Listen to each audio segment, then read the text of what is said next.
Good morning everyone, this is your fine गुरुजी। कैसे हैं आप लोग? चलिए दोस्तों, M6 मार्केट कमोडिटी की एनालिसिस कर लेते हैं। ये वीडियो केवल एजुकेशन पर्पस के लिए बनाई जा रही है, आपके लिए कोई भी बाइंग सेलिंग रिकमेंडेशन नहीं है। ये एक ब्रॉडर मार्केट का टेक्निकल एनालिसिस है। कई लोगों को लगता है कि हाँ हमको तो यहाँ से बाई करना है, वहाँ से सेल करना है। नहीं, ये आपके लिए टेक्निकल एनालिसिस है। सपोर्ट रेजिस्टेंस और डेटा प्लस लिक्विडिटी मैपिंग की सहायता से निकाले गए सपोर्ट रेजिस्टेंस है, राइट। और इन लेवल्स पर ट्रेड करने पर रिस्पॉन्सिबिलिटी आपकी होगी। I am not SEBI registered. Market बंद है, कुछ घंटों में ओपन हो जाएगी, कुछ घंटे में क्या, एक घंटे में ओपन हो जाएगी। और क्रूड ऑयल का एक आप देख सकते थे ट्रायंगल पैटर्न बना हुआ था। यहाँ पर मल्टीपल टाइम रिजेक्शन लिया, यहाँ पे 2 बार रिजेक्शन लिया, यहाँ पर रिजेक्शन लिया, हल्का गैप डाउन खुले और उसके बाद निकाल दिया। तो ये प्राइस एक्शन बहुत ही सिंपल प्राइस एक्शन है, बहुत ज़्यादा डिफिकल्ट नहीं है।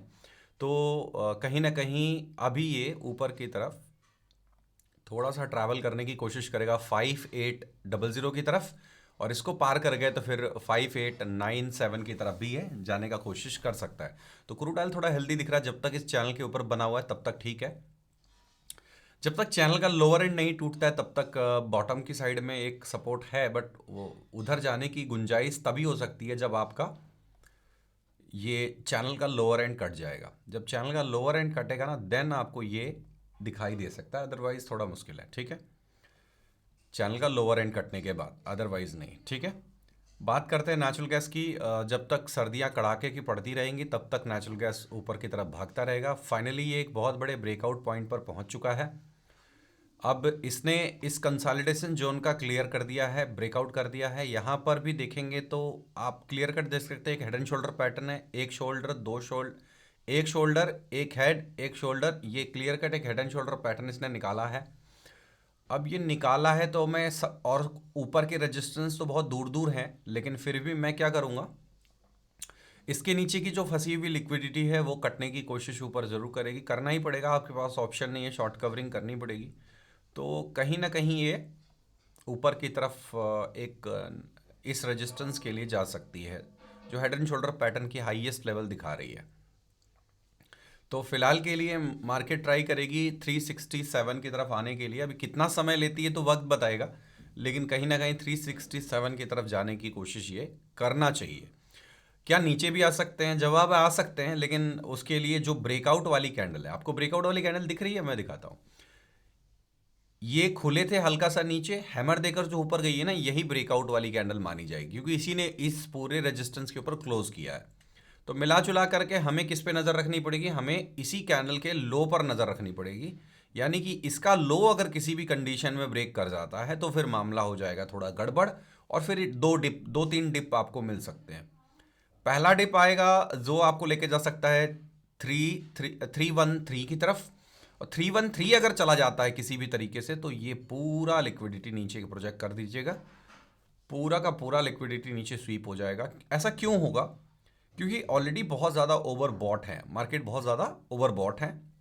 अगर 313 ब्रेक करता है तो ब्रेकआउट का इनिशिएशन फेल हो जाएगा। ब्रेकआउट फेल होने का मतलब है मार्केट नीचे गिर सकती है, और उसकी वजह से आपको ये वाला लेवल्स देखने के लिए मिल सकता है। फिलहाल तो अभी ब्रेकआउट लेके चल रहा है तो कोई ऐसी चिंता की बात नहीं दिख रही है, लेकिन अगर ब्रेकआउट फेल कर जाता है तो 331 के नीचे ये थोड़ा नेगेटिव भी कन्वर्ट हो सकता है। Let's talk about gold. Gold को देख लीजिए। गोल्ड बिल्कुल मैंने क्लियर कट आपको एनालिसिस में कहा था कि 159 170 जब तक पार नहीं करता तब तक कोई मूवमेंट नहीं मिलेगा। मार्केट करेक्ट उसी जोन से रेजिस्टेंस लेती हुई नजर आ रही है। अब जिस तरह से सभी कंट्रियों के बीच में ट्रेड डील हो रही हैं, ट्रम्प भी थोड़े नरम पड़ रहे हैं, लगता है कि यहाँ पर एक प्रॉफिट बुकिंग भी उम्मीद की जा सकती है। और हाँ दोस्तों, आपके लिए एक ऑफर है। अगर आप मेरी हेल्प एंड सपोर्ट से मार्केट में कुछ नॉलेज चाहते हो, सीखना चाहते हो, आप हमें सपोर्ट करो। आप हमारे रेफरल लिंक से अपना अकाउंट ज़रोधा में या फिर धन में ओपन करो, हम आपको सपोर्ट करेंगे। और कोई भी आपका मेरे से सिर्फ टिप छोड़ करके मेरी हेल्प कर दो है। लोग हेल्प मांगने नहीं आते, टिप मांगने आते हैं। आपको एक दो बार टिप देकर कोई बचा भी लेगा, दूसरी बार क्या करोगे? मुझे समझाओ अच्छे से। अगर आपको मान लो मैंने कह दिया ठीक है नेचुरल गैस में आप पुट होल्ड मत करो, कॉल में बैठो, अगर मान लो टिप दे दिया है लीगली इन इनलीगली किसी भी तरीके दे दिया, आप निकल गए, अगली बार फिर आपके साथ होगा, क्योंकि आपको प्राइस एक्शन समझ में नहीं आता, आपको आरएसआई समझ में नहीं आता, आपको वैल्यूम समझ में नहीं आता। बुरा मत मानना, लेकिन आपको ट्रेडिंग सीखनी पड़ेगी। तो क्यों नहीं एक 8-9 साल एक्सपीरियंस वाला जिसने इस मार्केट में 8-9 साल दिया है उसके साथ सीखा जाए। उसी वजह से स्क्रीन पे नंबर लगाया हुआ है, ये व्हाट्सअप नंबर उसी वजह से स्क्रीन पे तैर रहा है, और कोई रीजन नहीं है, राइट। आइए, मोस्ट वेलकम है।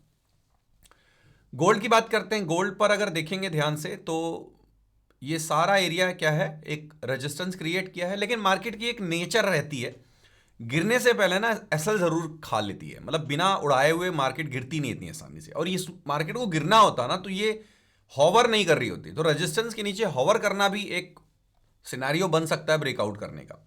मेरे लिए ये गोल्ड जो है ना 155-185 के नीचे ही थोड़ा सा पुल बैक के लिए बनेगी, और 150-250 जा सकती है अगर गलती से ये तोड़ दिया, क्योंकि थोड़े सेंटीमेंट इंप्रूव हो रहे हैं। गोल्ड को बढ़ने का जो रीजन है वो कहीं ना कहीं थोड़ा सा दिक्कत में आ रहा है। क्यों दिक्कत में आ रहा है? डॉलर इंडेक्स में भी कल की गिरावट के बाद फाइनली आज गैप अप हुआ है, और मार्केट ओवरसोल्ड है डॉलर इंडेक्स की, बहुत अच्छा करेक्शन आया है। तो मिला जुला कर ये भी जो है ऊपर भागने की कोशिश अब करेगा, ठीक है।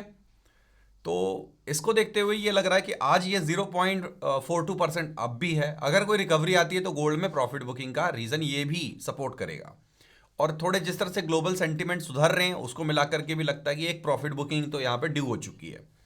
अच्छा, अब क्योंकि काफी अच्छी यहां से सेलिंग आई, फिर बाइंग आई, फिर यहां रेजिस्टेंस ले रहा है, तो अगर गलती से 151-250 ब्रेक हो जाता है, इसके नीचे चले जाते हैं, तो फिर थोड़ा सा करेक्शन के लिए तैयार रहिएगा। क्रैश नहीं, करेक्शन और क्रैश में बड़ा फर्क होता है ना। 140 तक आप स्लिप हो सकते हैं। अब ये नंबर मैं कहां से लेकर आया हूं? देखो, ये नंबर लाने के पीछे का रीजन है ये वाली लिक्विडिटी। इसको अगर ले जाकर आप नीचे रखोगे ना यहां पे, तो करेक्ट यही नंबर निकल के आएगा। अब ऐसा क्यों होता है कि उतनी? क्योंकि बायर ने ना फुल पोटेंशियल इसी जोन से अप्लाई किया है ऊपर ले जाने के लिए। तो अगर उसका पोटेंशियल फेल कर जाता है तो कहीं ना कहीं मार्केट वापस उसी लोकेशन में आने की कोशिश करेगी जितना बाइंग प्रेशर था। इसी वजह से 140-200 की तरफ मार्केट आ सकती है। फिलहाल क्या दिख रहा है? फिलहाल ठीक है, कोशिश करेगी एक स्पाइक लेने की। ऐसा क्यों हो रहा है? क्यों स्पाइक ले सकती है? क्योंकि सेलर को लेकर मार्केट नहीं गिरती है। सेलर मतलब रिटेल में सेलर को लेकर मार्केट नीचे नहीं गिरती है। वो गिरेगी तो फिर ऑपरेटर क्या कमाएगा? तो पहले एक स्पाइक जरूर मार्केट ट्राई करेगी ऊपर की तरफ, और हो सकता हो 163-800 की तरफ जाए मार्केट, ठीक है। इस तरह से दिखाई दे रहा है। बात करते हैं सिल्वर की। तो मेरी हाई क्वालिटी एनालिसिस हमेशा आपकी मदद करती है, आपको सिखाती है। देख लीजिए 3,65,665 एक्यूरेसी आपकी नज़रों के सामने है। मैं कुछ बोलूंगा तो फिर लोग बोलेंगे बहुत ज़्यादा वो कर देते हो सर आप। नहीं, थोड़ा सा चार्ट ना वीक दिख रहा है, थोड़ा सा चार्ट गेटिंग वीक, थोड़ा सा वीक है। मेरा आरएसआई भी मुझे कह रहा है नेगेटिविटी तो नहीं कहेंगे, डाइवर्जन हल्के हल्के आ रहे हैं। तो एनीथिंग बिलो दिस कैंडल, मुझे इसके नीचे ना जाना नहीं, क्लोज चाहिए। क्या नंबर है ये? अप्रोक्सीमेटली 3,51,800 के नीचे क्लोज करा दो, मेरे लिए ये मार्केट नेगेटिव बन जाएगी। इसके नीचे क्लोज करा दो बस, ठीक है। अगर इसके नीचे क्लोज करती है तो ये कप एंड हैंडल जैसा पैटर्न दिख रहा है, जिसकी वजह से एक डिप आ सकता है, और वो डिप कहां तक लेके जाएगा? जो गैप है वो नीचे तक लेके जाएगा। क्या इसके नीचे भी जा सकती है? क्यों नहीं जा सकती है? इसके नीचे भी जा सकती है। और इसके नीचे नेक्स्ट सपोर्ट कहां बनेगा? ये जो डब्लू पैटर्न की नेकलाइन है वहां पे बनेगा, ये वाला। आपको पता होगा कि मैं हमेशा किसी भी पैटर्न ब्रेकआउट को बहुत तगड़ा सपोर्ट एंड रेजिस्टेंस कहता हूं, वो आपको देखने के लिए मिलेगा। बात करते हैं अपसाइड की, कि जैसा कि अभी सिल्वर में देखने के लिए मिल रहा है, थोड़ा मार्केट मूवमेंट में है, ऊपर की तरफ जा रहा है, ठीक है। तो हमें ये देखना पड़ेगा, एक लेग यहां बनी है, एक लेग यहां बनी है, सेंटर लाइन यहां बनी है। एक छोटा सा 1 आवर टाइम फ्रेम पे ये डब्लू पैटर्न का स्ट्रक्चर बन सकता है। अगर इस ग्रीन कैंडल के ऊपर कुछ भी क्लोज कर जाए तो ये डब्लू पैटर्न कहलाएगा। अब क्योंकि डब्लू पैटर्न कहलाएगा तो फिर इसकी लेंथ भी हमें नापनी पड़ेगी, डब्लू पैटर्न की लेंथ की, यहां से लेकर यहां तक सीधा ऊपर। तो सिल्वर पे ना अब ऊपर की तरफ मूव थोड़े से देख देख के लेने पड़ेंगे, है ना। जैसे आप पहले कर रहे थे, बाई किया और मजा आ गया, बिल्कुल रॉकेट बन गई मार्केट, वो वाला अब थोड़ा सिनेरियो प्रॉफिट बुकिंग की वजह से थोड़ा धुंधला पड़ सकता है। तो अगर मार्केट 3,61,255 को पार करके क्लोज कर जाती है तो 371 372 रख लो आप राउंड फिगर। थोड़े से पॉइंट के लिए कोई इज्जत नहीं है सिल्वर की नज़र में, सिल्वर पागल जैसे चलता है जब चलता है। तो 372 एंड 381 500 तक सिल्वर ऊपर की तरफ जाने की कोशिश कर सकता है। वीडियो आपको पसंद आई हो तो प्लीज़ लाइक कीजिएगा, चैनल को सब्सक्राइब करिए बेल आइकन के साथ में। Thank you so much for watching. जय हिंद, वंदे मातरम।